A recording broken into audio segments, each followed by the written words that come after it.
স্পষ্ট করে বলতে চাই, আমি অপু বিশ্বাসের নামে কোনো কমপ্লেন ফাইল করি নাই।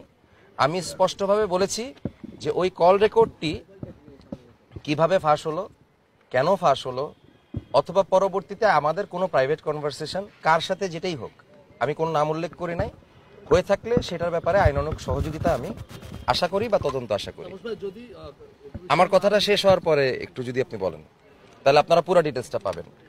সেই তদন্তটা আমি রেখে গিয়েছি। পরশুদিন আমাকে কল করা হয়েছে যে আজকে আমি এবং অপু বিশ্বাস যেন একসাথে বসি, চা খাই, কফি খাই। আমরা কফি খেলাম এবং আমরা অত্যন্ত সৌহার্দ্যপূর্ণ সম্পর্কের ভিতর দিয়ে, কারণ হারুন সাহেব এমন একজন ব্যক্তিত্ব, এত সুন্দর করে উনি আমাদের দুইজনকে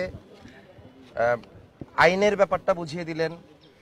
আমাদের সংস্কৃতির মানুষরা, যেটা আমি আগেও বলেছি যে আমি অথবা অপু আমরা কেউই কিন্তু লিগেলি কোনো কিছু কম্পিট করতে আসি নাই, চাই না। আমাদের কাজ হচ্ছে আপনাদেরকে বিনোদন দেওয়ার অথবা আমাদের দায়িত্বটা পালন করার, আপনারা যেভাবে আমাদেরকে নেন, এবং কাদা ছড়াছড়ি না করার। সেটা আমাদের ভক্তদের ভিতরেও না।